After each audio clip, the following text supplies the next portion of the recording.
Our scripture today is from the Gospel of Matthew, from the 26th chapter, and we'll be reading verses 6 through 16. Now, while Jesus was at Bethany in the house of Simon the leper, a woman came to him with an alabaster jar of very costly ointment, and she poured it on his head as he sat at the table. But when his disciples saw it, they were angry and said, "Why this waste?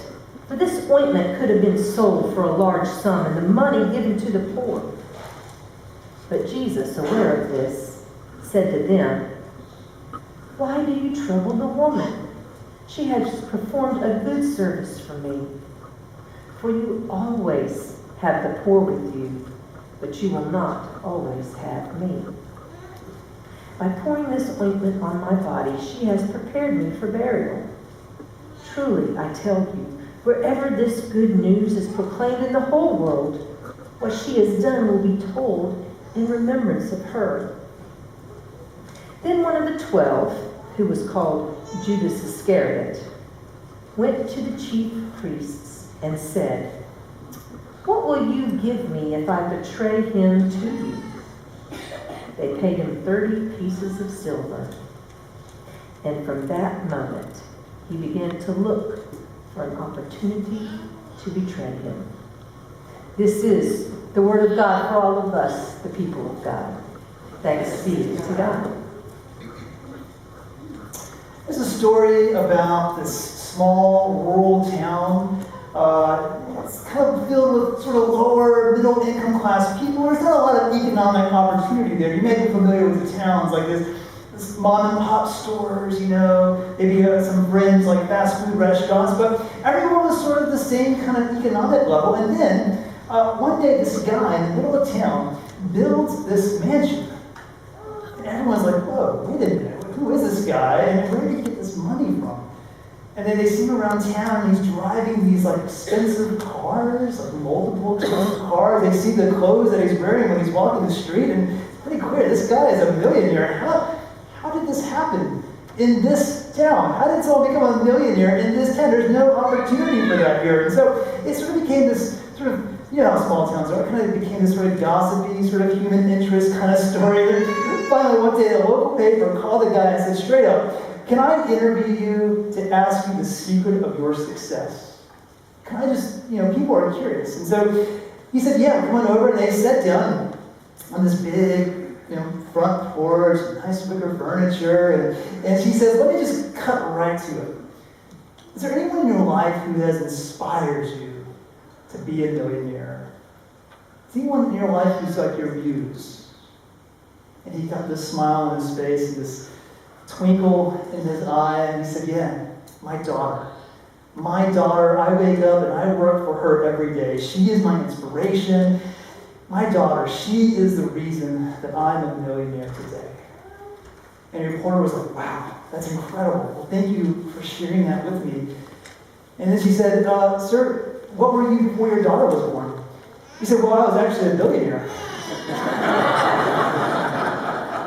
I had one of the members of our church tell me recently they had just had a baby, and we were having coffee one day, and he said to me, when you have a baby, it's like this. I thought he put this in a really good way. He said, it's like you're set.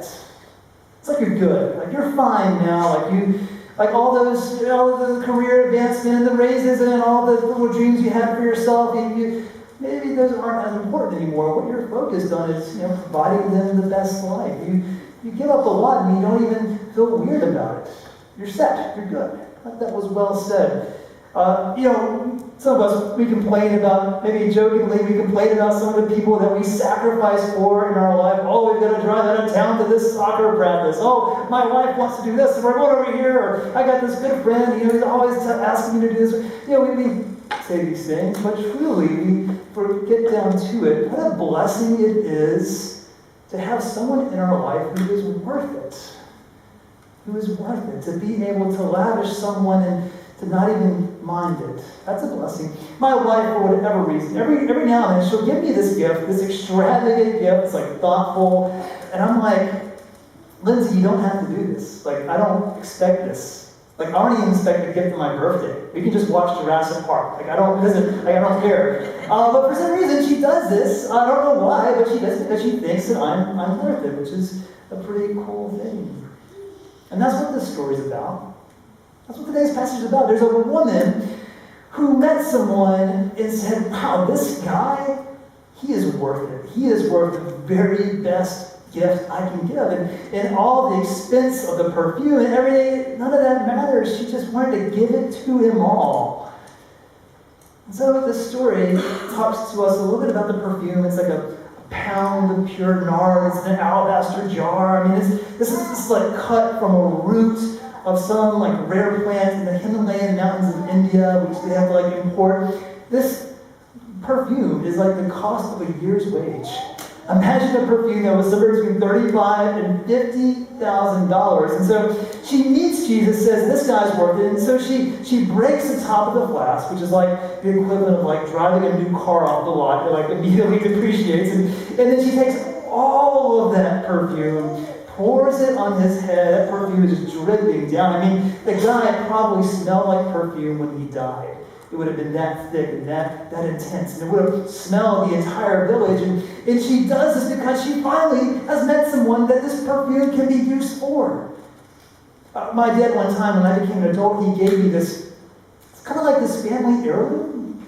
He gave it to me. It was like a big deal. And he said, son, this is yours. It's a piece of sports memorabilia. I won't tell you what it is, but it's really cool. And he said, this is yours, son. He said, son, I want you to enjoy this. I don't ever want you to sell it. This is for the family.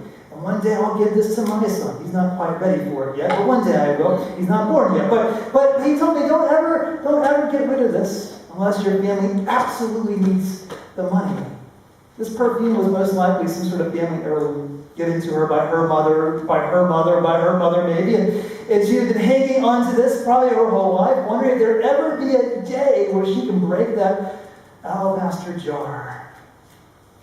And so she's doing this thing where she's giving Jesus all of this perfume, and standing by, the Gospel of John fills in these gaps, says that Judas and some others, they were watching this happen.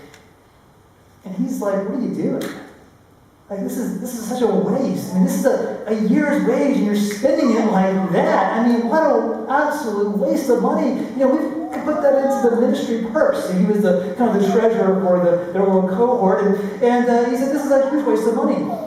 It reminds me of, I've led a lot of youth mission trips and spiritual trips for youth. And this is what always happens when the parents say goodbye to the youth. The parent bestows upon the youth like $40. And they're like, this money is for the meals to and from the retreat and some snacks in between. Do not spend it all in one place. And there's always this one kid, like the first gas station we go to, they're like, I got $40, let's do this. And they get the beef jerky, like 5 bags of M&Ms, they get like 12 ice cream sandwiches, and they just have a feast in their car. But then when we go to McDonald's, a couple hours later, they're in the back of the line, they're looking sad, they don't have any money. And I'm like, I got you. It's okay, I got you. And Jesus is looking at her like she's this immature little kid who doesn't know how to use money, who doesn't know the value of things. He's judging her based on this entire act. On the flip side, at the end of the passage, I don't know if you caught this, but he asked how much money he would be able to get to sort of cash out of Jesus' ministry. It was a month's wage. A month's wage he got for cashing out. The difference between her and Judas was that Judas had a different expectation. He thought that by tying himself to Jesus, he would sort of ride his coattails, that he would be successful, that Christ would sit on the throne as an earthly king, that Christ would one day rule the world, and maybe Judas would have his own palace and his own little nation state. He could rule one day, and he could just ride his coattails. But when he realized that the pinnacle of Jesus' success was Jesus on the cross, he said, no, thank you. I'm cashing out. I'm going to get out of this thing before it gets too rough. When was the last time you gave a really good, extravagant gift to someone? When was the last time you gave a really good, extravagant gift to God? Have you done it lately? I don't know about some of you, but, sometimes I'm not very good at getting gifts. My dad, and I've told this before, but it's just too funny. Like, my dad, he has given some good gifts in his life, but they just had their 50th wedding anniversary, but on their 25th wedding anniversary, he got my mom a VHS of Forrest Gump. Under 20, look, it was in 1994, that was the movie of the year, but really, Forrest Gump for your 25th wedding anniversary? There was like a card over the VHS, happy anniversary. Even as a kid, I was like, what are you doing, man? You're blowing it. Like 25 years, like, no flowers, no chocolates, or anything like that. So, every now and then, and I don't know why, maybe I shouldn't say this, but I feel like men maybe have this tendency to like get bad gifts. I don't know. But today though, I want to help you out. If you struggle with getting gifts, and we're talking about the gifts that we give to God, there are 3 criteria today. Guys, or whoever, guys, if you meet these 3 criteria, I promise you, you will hit a home run, okay? If you meet these 3 criteria, you're going to be giving a good gift. And here's the first one. The first one is that it must be a thoughtful gift. Clear. That's low-hanging fruit. If you give a gift to someone, you give a gift to God, it must be thoughtful. Maybe you've been in my shoes before. One day, years ago, I was Lindsay's, my wife's, it was either her birthday or her anniversary, I don't remember. It was a big day. And I had been procrastinating with buying a gift. That's not a good thing. And like the day before, I'm panicky, okay? I'm panicky. And I think, a trip. We'll go on a trip, like a secret trip. Yeah, she likes traveling, I like traveling. So here's what we'll do. She'll come home from work, a bag will be packed, and I'll say, we're going on a trip.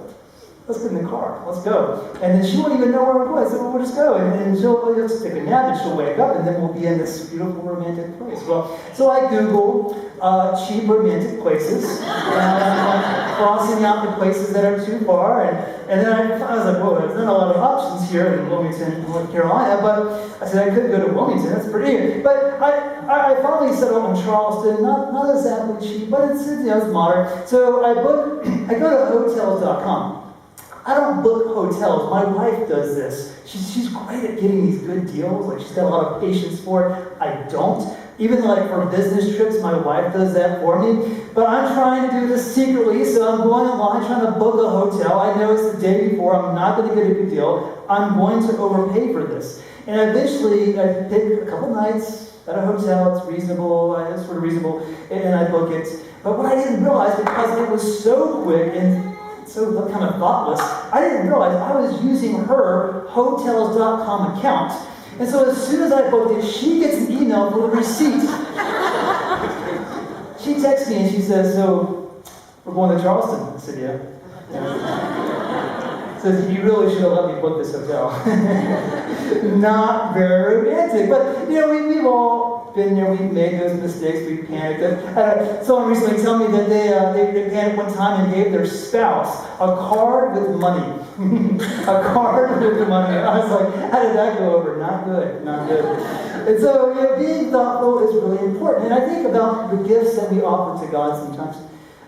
Maybe it's monetarily, the tithe that we give. Some of us come to church and the offering plate comes around and we're like panicking, oh, we need to give something. That's like the equivalent of sticking cash in a card, right? But some people, when they do their budgeting for the year, they say, okay, this is how much I want to give to God each month. They know what they're going to give to God in December for November of next year. That's thoughtful. That's intentional. I think that God really appreciates when we put that kind of thoughtfulness and intention into our gifts. A lot of you have told me, and I completely understand, Russ, I want to give a really good, extravagant gift to people, but I am really spread too thin. My budget is spread too thin. My time, between work and family, it is really tough. And you're like a string of spaghetti, like you're covering lots of different places, but there's no weight to anything. You never feel like you can give your very best to things, and that can be pretty hard. My wife was recently a part of a Leadership Fellows program where she was required to shadow a really effective leader. And one of the leaders she shadowed was our bishop, Bishop Hope Morgan Moore, which I think was really cool. So she followed her for a day. She was her shadow. And then the next week, she she got to speak to her over the phone for an hour, which was really cool. Got to decompress. And the bishop said, I've got 800 churches. I have 650 pastors. It's a really big job. It's a lot to do. It is really easy to get lost in the minutiae, the drudgery of this work. It can happen pretty quickly. And she said, I had to reach a point where I said, I've got to prioritize what I do. And she quoted this leadership principle called the 80-20 rule, where you try to maximize the amount of work that you do. You do things that are really important, are going to have the greatest fruits. And she said, one thing I did. She tells her office manager to put in her phone at the end of every day 3 phone numbers for people who could use a phone call. Maybe they had a tough diagnosis, or maybe that they have just had a hard time at work, whatever. When she's driving home, she calls those 3 numbers on the way home. And it's a quick conversation, but it means so much to them when they do it, when she does it. I said, Lynn, she did that for me. Several years ago, I was having a hard day at work. It was just, circumstances kind of moving around me, and it was 8 p.m. on a Friday night. My wife and I were going out to eat, and I get this random phone call from the bishop who says, hey, I just want you to know, I'm praying for you. I know you have a tough job, and I'm really very proud of you. I said, Bishop, you didn't have to do this, but I really thank you. It was a 2-minute phone call. I still haven't forgotten it. And so even if you've got a lot on your plate, there are little ways that you can touch someone's life. Just a little phone call, or a letter, or a text even. There are little ways that you can make a difference in someone's life if you put some thought into it.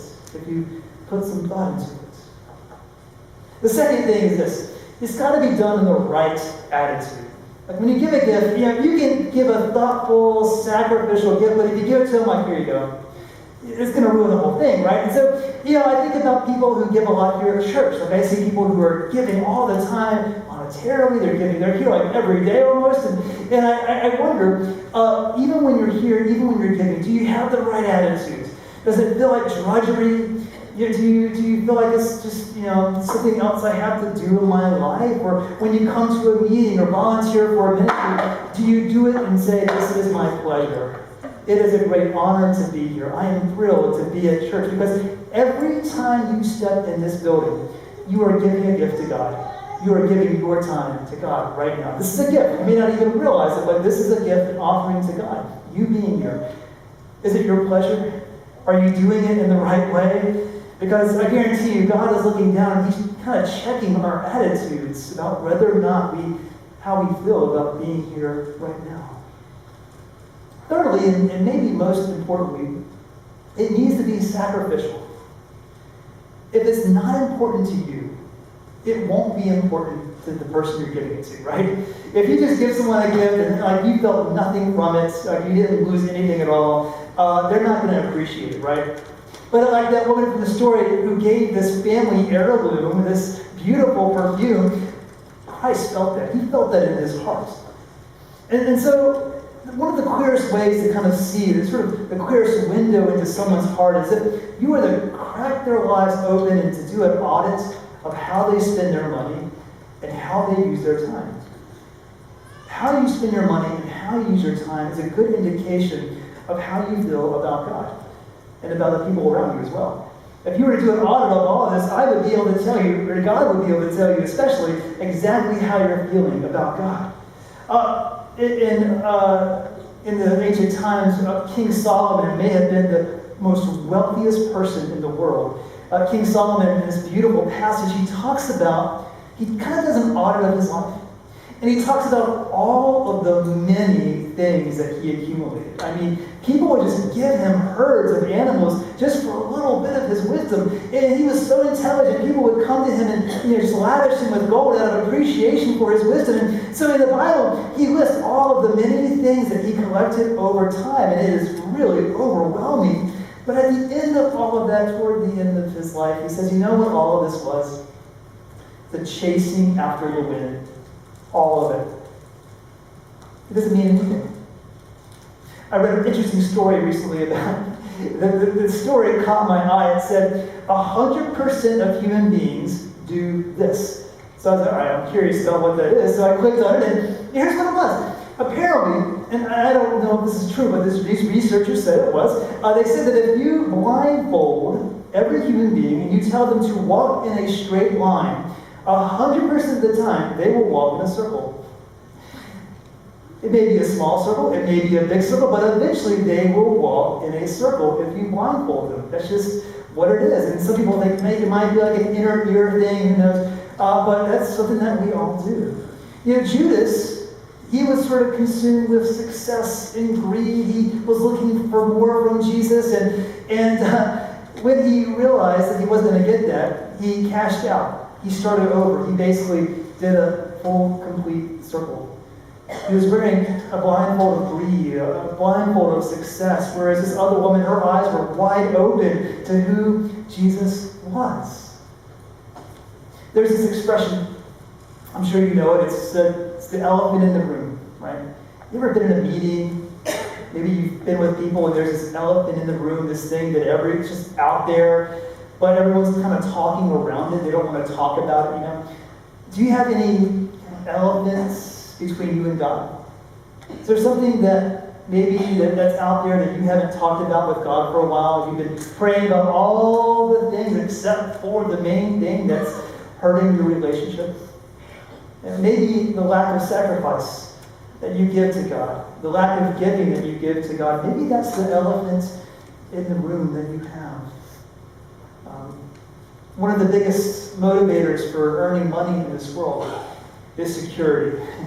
You know, many of us are just trying to have a secure future for our family, for our retirement. You know, we want to have a retirement home one day, right? So we're all kind of worried about our own kind of security. And one of the worst things you can hear is insufficient funds.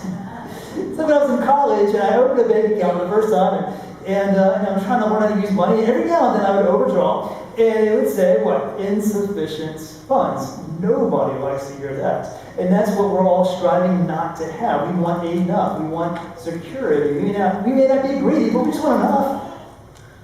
But if we become consumed in this thing, we can have insufficient funds for our spouses, for our children, for our friends. And what does that look like? That can look like divorce. That can look like children growing up and not really caring about you. That can look like friends who drift apart. If you don't invest regularly, if you don't lavish them from time to time, you too could have insufficient funds. There was this soldier in 1866. It was like a year after the Civil War. It was a private from New Hampshire, and this guy, he had been in a hospital for a year. I mean, he was so injured from the Civil War that they could not release him from the hospital for a year. I mean, he almost died. Then he hadn't spoken to his family for 2 or 3 years, and it was because he was illiterate. He couldn't read or write. And so he didn't know how to send letters back home to his wife and to his kids. And then one day, out of the blue, his family gets this letter. And it is from him, and it is beautiful. It is poetry. It just pours from their mouth. I mean, it just pours from their lips. And I mean, it's using all of this creative imagery. It's really beautiful. And then when it gets down to the end of the letter, he has this beautiful line about, like, I hope one day to be back home, if God willing, I can caress your face one more time and hold my children again. And then he signs his name, and then at the end it says, P.S. This letter was written by a friend, Walt Whitman. Remember that name, Walt Whitman? In high school, he was the great 19th century poet, one of the century's greatest wordsmiths. And here's what he would do. He didn't want to stand idly by during the Civil War, so what he would do is he would go to these hospitals, and he knew that a lot of these soldiers who were injured were illiterate, and so he'd go to these guys and say, do you want me to write a letter on behalf of you to your family home? And they said, yeah, just tell me what to say. And he writes it down, and he makes it sound really good and beautiful. He did this hundreds of times. That was his gift. I wonder, is there anything that you specifically can do that maybe others can't? Is there something that you can do specifically that maybe others would really struggle with? Has God placed you in a particular position to help someone in need? Has God put you in a place where if you were willing, if you are willing to be extravagant, to lavish them, you can really make a difference for someone else. My friends, I want to tell you today that God is worth it. God is worth extravagance. God is worth lavishing. As the old cliche goes, you can't outgive God because God gives to you every single day. And I want to encourage you today, don't give God a VHS of bar scum. Don't give God a hastily thrown together card full of cash. Give God a really great gift. Make it thoughtful. Have the right attitude. Make it sacrificial. Strive for every gift you give to God to be like that woman with the alabaster jar and the perfume. Because, my friends, God is worth it. Let us pray. Lord, we admit that sometimes when we give to you, we don't give very well. We don't give with intention or thought. You give to us so freely and don't ask for anything in return, but Lord, you do ask for this small thing, to be grateful and to love you and to love others. And so, Lord, in our daily lives, help us to look for ways to give to others, to give to you extravagantly. Help us to have the courage to lavish you with money and with time, to think of ways, Lord, creative ways where we can, even in our busy lives, we can lavish you and give you extravagant gifts. We pray these things in your name.